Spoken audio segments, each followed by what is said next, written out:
Dans cette vidéo, on va travailler sur un rappel de théorie des nombres, l'algorithme d'Euclide étendu.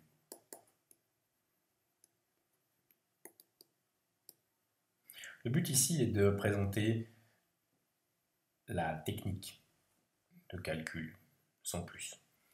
Je prends donc deux nombres,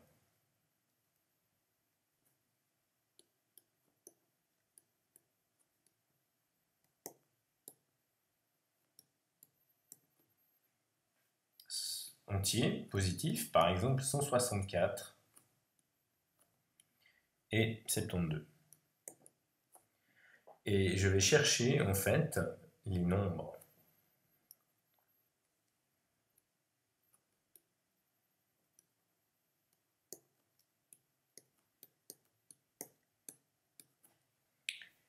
S et T, qui eux sont des nombres entiers relatifs, donc ils peuvent être négatifs, qui ont la propriété suivante.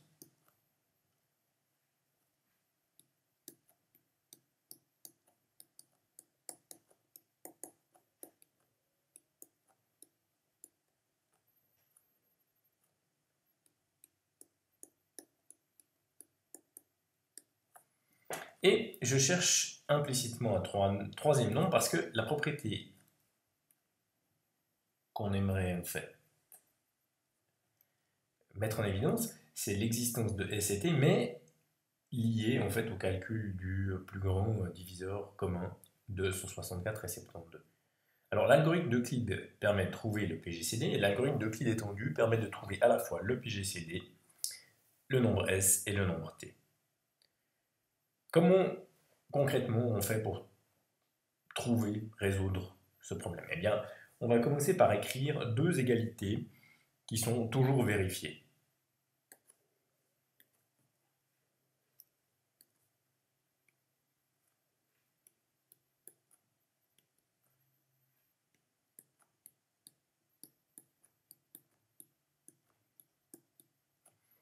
Ceci est toujours vrai.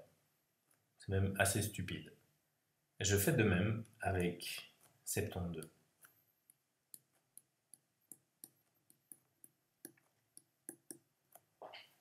Ceci me donne le point de départ de l'algorithme d'Euclide étendu. Je vais travailler systématiquement comme ça, prendre le plus grand des deux, écrire cette ligne vraie, prendre le plus petit, écrire la seconde ligne, tout aussi vrai que la première. Et maintenant, ce que je vais faire, c'est que je vais calculer ce qui se passe lorsque je fais la division de 164 par 72. Trouver le résultat. Alors 164 divisé par 72, bah, ça nous donne 2 fois 72 égale 144, reste 20. Je peux en tirer donc l'égalité fondamentale de la division euclidienne, qui est la suivante.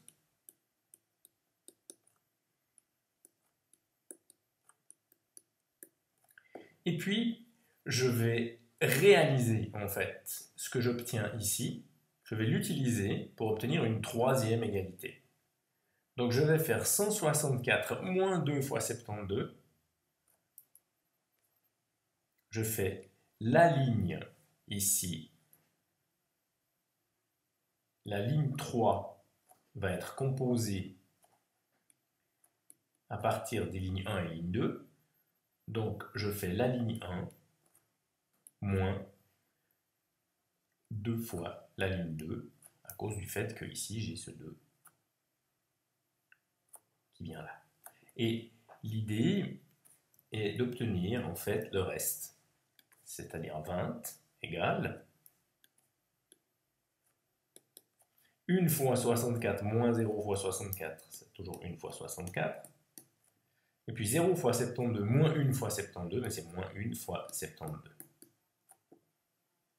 Et comme j'ai multiplié ici par 2, je fais cette ligne moins 2, là j'ai fait faux, donc je multiplie ici 0 fois 72, moins 2 fois 1 fois 72, donc c'est moins 2 fois 72. Je peux faire le calcul, 164 moins 144, ça fait bien 20. À partir de là, bah, je vais continuer. Je vais écrire la division euclidienne, l'égalité fondamentale de la division euclidienne de 72 par 20. Ici, je la fais de tête, ce qui me donne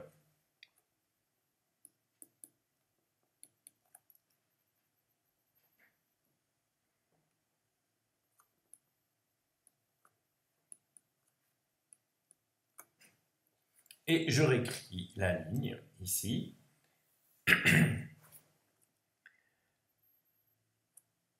À partir du reste, 12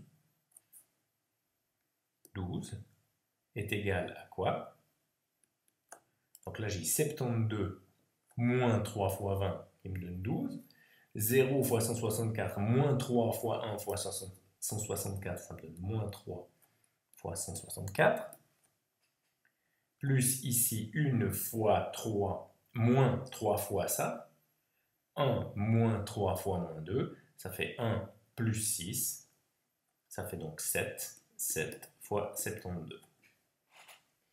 En continuant ceci, eh bien, j'arrive au bout d'un moment à une ligne avec, ici, j'arrive au bout d'un moment à une division euclidienne qui donne 0 comme reste.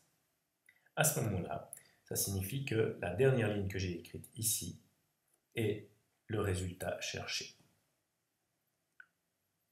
On va continuer sur un autre écran. Terminons donc notre algorithme. Je dois diviser 20 par 12 et trouver le reste.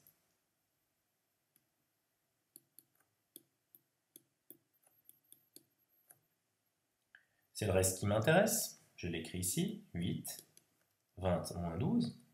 20 moins 12 donne 8. Donc je fais 1 fois 64 moins 3 fois 164.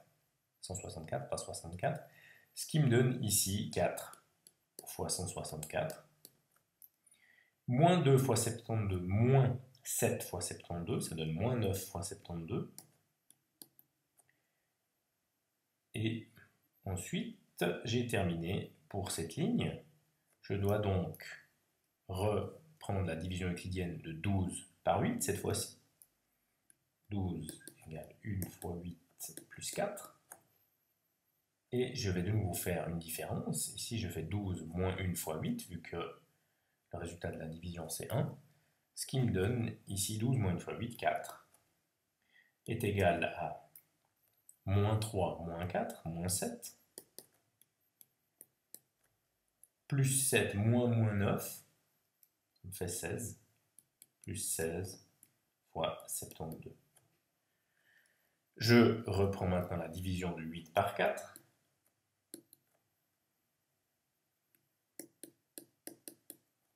J'obtiens ici un reste 0, donc l'algorithme est terminé. On en reste avec l'expression suivante, l'égalité suivante, 4 égale moins 7 fois 164, plus 16 fois 72. Et donc, en fin de compte,